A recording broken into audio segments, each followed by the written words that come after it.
ধন্যবাদ জ্ঞাপন কৰিছোঁ কিন্তু আমি দুখেৰে জনাইছোঁ আমাৰ হাতত সময় কম এয়া আমাৰ মঞ্চলৈ আহিছে অসমৰ আটাইতকৈ জনপ্ৰিয় হিমন্ত বিশ্ব শৰ্মা জিন্দাবাদ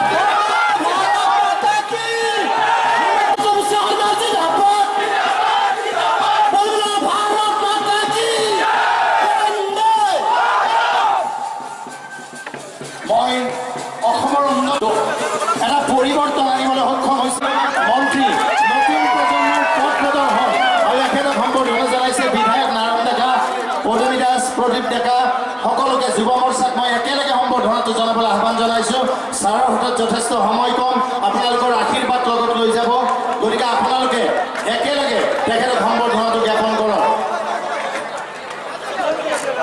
অশোক শৰ্মা ডাঙৰীয়াক জনাইছোঁ যুৱ মৰ্চা বৰভাগ মণ্ডল ABVP বৰভাগ যুৱ মৰ্চা ডাঙৰীয়া পাণ্ডুলা গাঁওবুঢ়া সন্থা সংখ্যালঘু মৰ্চা বৰভাগ উচ্চতৰ মাধ্যমিক বিদ্যালয় আপোনালোকে একেলগে দিয়ক জিলা পৰিষদৰ পদমী দাস সভাপতি মহোদয়ক